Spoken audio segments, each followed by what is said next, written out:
Hello everyone, welcome back to home tutor. आज की video में हम करने वाले हैं कक्षा 6 के संस्कृत विषय के पाठ 13 का अभ्यास कार्य।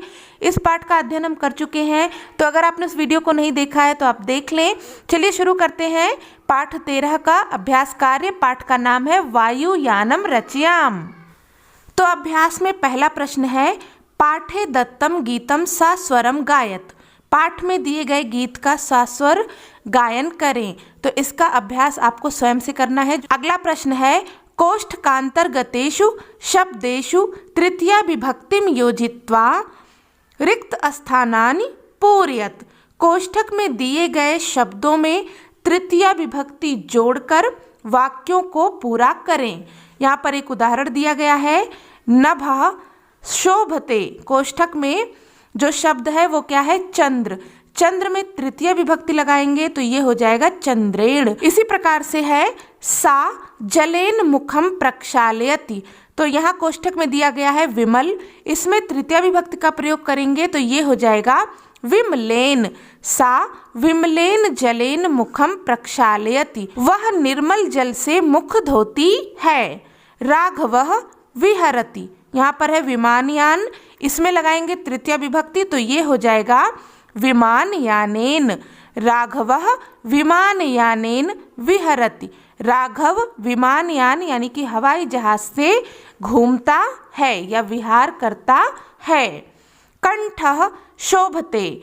कोष्ठक में है मौक्तिक हार, इसमें तृतीय विभक्ति लगाएंगे तो ये हो जाएगा मौक्तिक हारेण। कंठः मौक्तिक हारेण शोभते। कंठ यानी कि गला, मौक्तिक हारेण यानी कि मोतियों की माला से शोभा देता है। फिर है नभः प्रकाशते। यहाँ पर है सूर्य, इसमें लगाएंगे तृतीय विभक्ति तो ये हो जाएगा सूर्येण। नभः सूर्येण प्रकाशते। नभ यानी कि आकाश सूर्य से प्रकाशित होता है। फिर है पर्वत शिखरम आकर्षकम दृश्यते। यहाँ पर कोष्ठक में है अम्बुद माला, इसमें लगाएंगे तृतीय विभक्ति तो ये हो जाएगा अम्बुद मालया। पर्वत शिखरम अम्बुद मालया आकर्षकम दृश्यते। पर्वत शिखर बादलों की पंक्ति से आकर्षक दिखाई देता है। अगला प्रश्न है, भिन्न वर्गस्य पदम चिनुत। भिन्न वर्ग के पद को चुनिए। यहाँ पर देखिए कुछ शब्द दिए गए हैं, प्रत्येक वर्ग में एक शब्द ऐसा है जो भिन्न है, उसे चुनकर अलग लिखना है। उदाहरण यहाँ पर दिया गया है, सूर्यः चंद्रः अम्बुदः शुक्रः।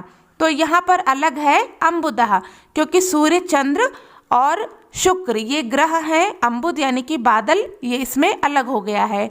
इसी तरीके से यहाँ पर है पत्राणि पुष्पाणि फलानि मित्राणि, इनमें अलग हो जाएगा मित्राणि। मित्राणि यानी कि मित्र। फिर है जलचरः खेचरः भूचरः निशाचरः, इसमें अलग हो जाएगा निशाचरः, क्योंकि निशाचर का अर्थ होता है राक्षस। और जलचर यानी कि जलीय प्राणी, खेचर यानी कि वे प्राणी जो आकाश में विचरण करते हैं, और भूचरा कहते हैं जो भूमि पर यानी कि पृथ्वी पर विचरण करते हैं। फिर है गावः सिंहः कक्षपाः गजाः, इसमें अलग हो जाएगा कक्षपाः यानी कि कछुआ। गावः का अर्थ होता है गाय, सिंह यानी कि शेर या सिंह, गजाः यानी कि हाथी। अगला है मयूराः चटकाः शुकाः मंडूकाः। तो इसमें अलग हो जाएगा मंडूकाः। मंडूकाः का अर्थ होता है मेंढक। मयूराः यानी कि मोर, चटकाः यानी कि चिड़िया, शुकाः यानी कि तोता। फिर है पुस्तकालयः श्यामपट्टः प्राचार्यः सौचिकाः। पुस्तकालयः यानी कि पुस्तकालय, श्यामपट्टः यानी कि श्यामपट्ट या ब्लैक बोर्ड, प्राचार्यः यानी कि प्रधानाचार्य, और सौचिका का अर्थ होता है दर्जी। तो यहाँ पर अलग हो जाएगा सौचिका। बाकी ये तीनों चीजें विद्यालय से संबंधित हैं। फिर है लेखनी पुस्तिका अध्यापिका अजा।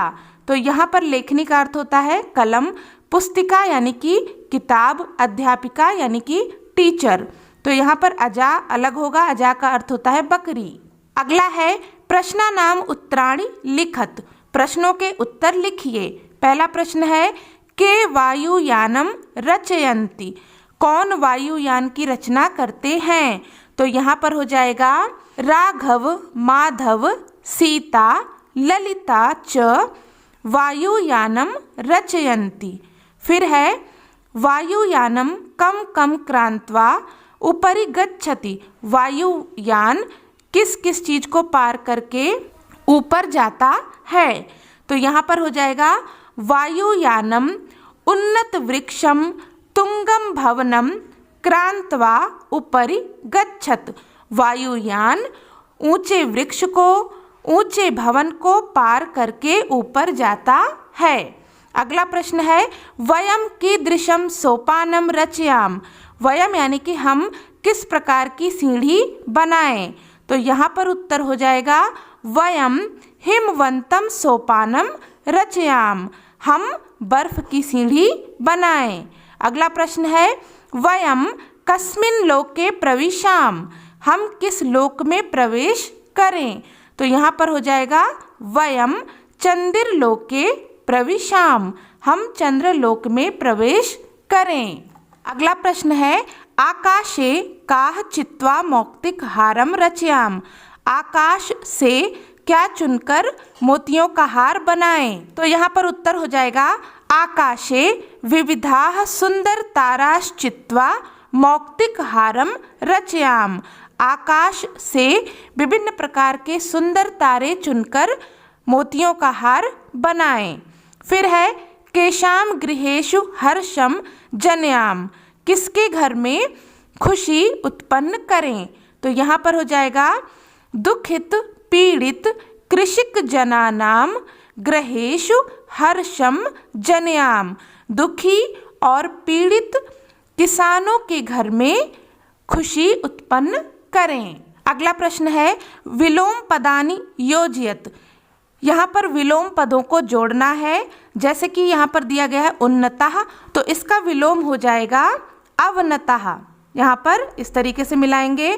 फिर है गगने, गगने का हो जाएगा पृथिव्याम। सुंदरः, सुंदरः का हो जाएगा आसुंदरः। चित्वा, इसका हो जाएगा विकीर्य। दुखी, दुखी का हो जाएगा सुखी। हर्षः, हर्षः का हो जाएगा शोकः। अगला है समुचितैः पदैः रिक्त स्थानानि पूरयत। समुचित पद से रिक्त स्थान की पूर्ति करें। तो यहाँ पर विभक्तियाँ दी हुई हैं और कुछ शब्द हैं जिनमें कि कुछ शब्दों के आप देख सकते हैं एक वचन या फिर द्विवचन लिखे हैं, तो उनका बहुवचन लिखना है। जो भी यहाँ पर खाली है उस शब्द को लिख करके पूरा करना है। तो यहाँ पर देखिए प्रथमा विभक्ति है और यहाँ पर शब्द है भानु, भानु, तो इसका बहुवचन हो जाएगा। एक वचन में है भानु, द्विवचन में है भानु और बहुवचन में हो जाएगा भानवः।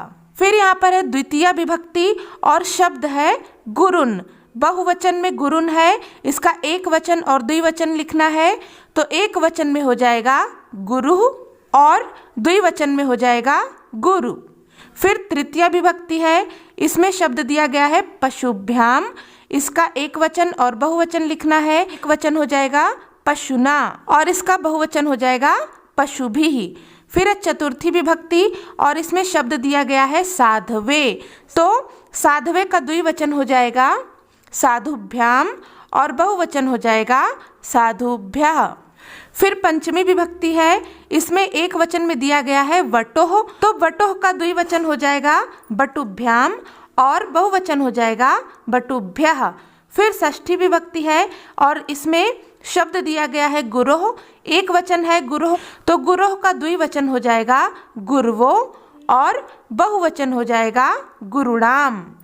फिर सप्तमी विभक्ति में शब्द दिया गया है शिशो। शिशो एक वचन है, शिशो का द्विवचन हो जाएगा शिशवो और बहुवचन हो जाएगा शिशुषु। अगला यहाँ पर है संबोधन और इसमें दिया गया है शब्द हे विष्णु। द्विवचन में हो जाएगा हे विष्णु और बहुवचन में हो जाएगा हे विष्णवः। इस तरीके से इसको पूरा करेंगे। अगला प्रश्न है पर्याय पदानि योजयत। पर्यायवाची पदों को जोड़िए। तो यहाँ पर दो कॉलम है, कुछ शब्द दिए गए हैं जिनका कि पर्यायवाची शब्द दूसरे कॉलम में है, तो इन दोनों को मिलाना है। पहला यहाँ पर है गगने। गगने का पर्यायवाची शब्द हो जाएगा आकाशे। फिर है विमले, इसका पर्यायवाची शब्द हो जाएगा निर्मले। चंद्रः, चंद्रा का हो जाएगा निशाकरः। सूर्यः, सूर्य का हो जाएगा दिवाकरः। अगला है अम्बुदः, तो अम्बुदः का हो जाएगा जलदः।